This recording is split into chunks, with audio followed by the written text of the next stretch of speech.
साथियों नमस्कार। महाराष्ट्र में आज चुनाव प्रचार खत्म हो गया है। महज 48 घंटों बाद मतदान होंगे और इसी हफ्ते चुनाव परिणाम भी सामने आ जाएंगे। आज का दिन बड़ा गहमा गहमी भरा रहा। प्रधानमंत्री तो विदेश यात्रा पे गए हैं, लेकिन राहुल गांधी ने आज प्रेस कॉन्फ्रेंस की और एक है तो सेफ है के नारे वाली जो तिजोरी थी वो खोल के दिखाई और उसमें से अडानी और मोदी जी की तस्वीर निकली। एक है तो सेफ है, ये नरेंद्र मोदी जी की महाराष्ट्र सरकार की स्ट्रेटेजी है। हम आपको ये दिखाना चाह रहे हैं। मुश्किल खुलता है ये पकड़िए। ये देखिए, एक है तो सेफ है, देख लीजिए। और ये स्ट्रैटेजी का लक्ष्य है। देखिए, एक है तो सेफ है, धारावी का मैप है। ये भी दिखा दीजिए, दूसरा पोस्टर दीजिए। ये एक लाख करोड़ रुपए का धंधा चल रहा है। ये आप देखिए, हमारे प्रधानमंत्री जी और अदानी जी एक साथ खड़े हैं। एक है तो सेफ है। आज आपको एक कहानी सुनाता हूं। हाल की कहानी है। आपको यह कहानी सुन करके महाराष्ट्र में जो करप्शन का पूरा जाल बिछा हुआ है वह साफ दिखाई देगा। आपको यह भी दिखाई देगा कि इस चुनाव के बाद महायुति, जिसमें कि उद्धव ठाकरे की शिवसेना के साथ गद्दारी किए हुए एकनाथ शिंदे, अजीत पवार और साथ में भारतीय जनता पार्टी शामिल है। दरअसल यह कहानी की शुरुआत होती है 6 सितंबर, यानी कि आदर्श आचार संहिता लागू होने के ठीक एक महीने पहले की बात है। 6 सितंबर 2024 को टाइम्स ऑफ इंडिया ने एक खबर छापी। बहुत सटीक लाइन के साथ खबर थी। ब्लूमबर्ग एक एजेंसी है जो कि तमाम जो दुनिया भर की कंपनियां हैं, कारपोरेट्स हैं, उनके गतिविधियों के बारे में बताती है। तो ब्लूमबर्ग की एक खबर के हवाले से टाइम्स ऑफ इंडिया ने एक खबर छापी कि इजराइल की कंपनी टावर सेमीकंडक्टर अडानी के साथ मिलकर के महाराष्ट्र के पनवेल में $10 बिलियन का एक प्रोजेक्ट लगाने जा रही है। खबर थी। उस खबर में महाराष्ट्र के उप मुख्यमंत्री देवेंद्र फडणवीस की एक ट्वीट का जिक्र था। वह ट्वीट आपकी स्क्रीन पर है।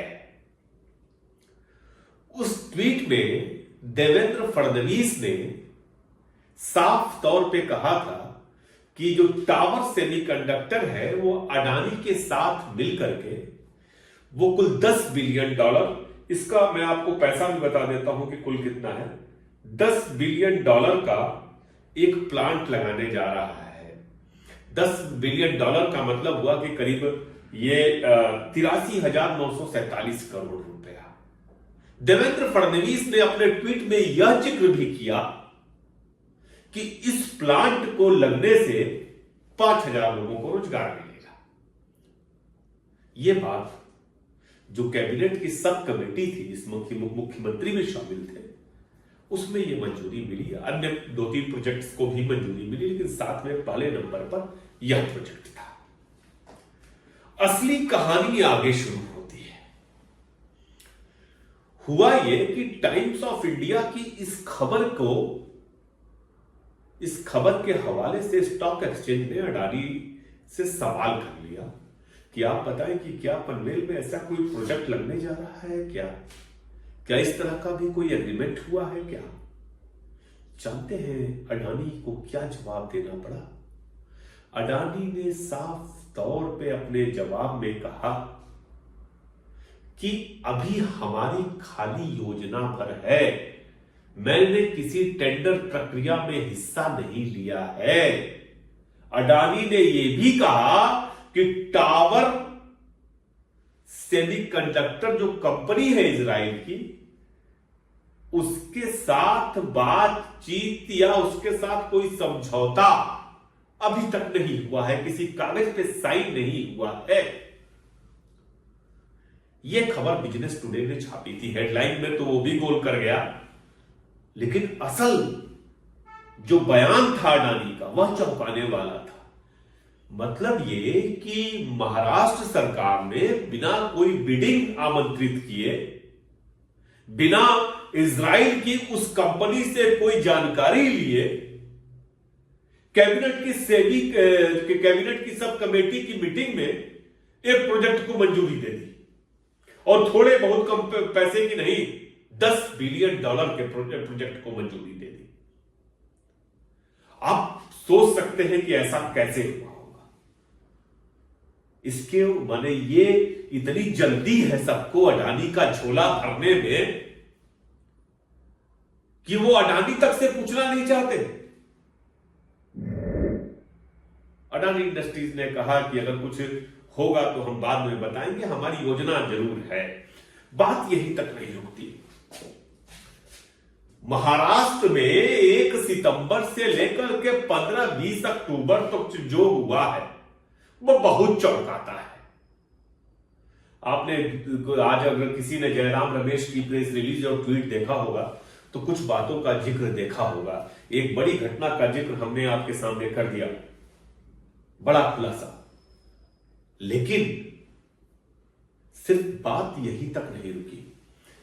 ऐसा लग रहा है कि चुनाव की घोषणा के बाद जो ये गठबंधन है महायुति का, एनडीए का गठबंधन, अडानी के लिए अपनी पूरी झोली खोल करके खड़ा हो गया।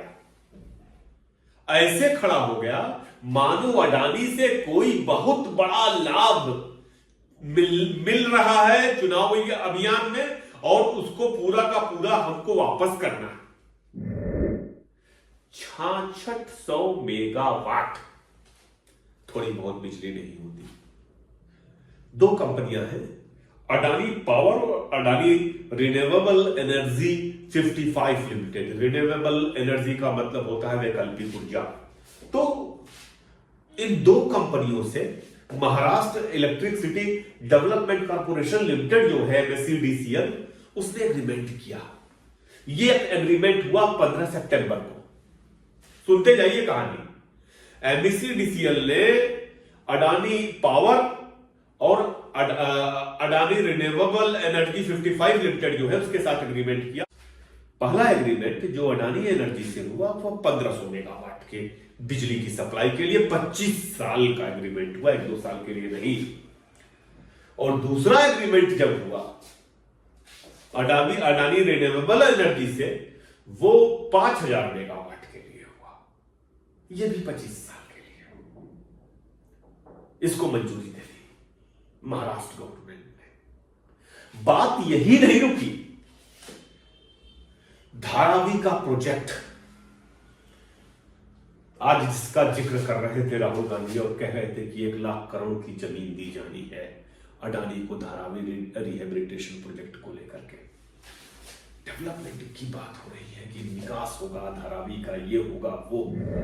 फिर एक कहानी हुई 30 सितंबर 2024 को।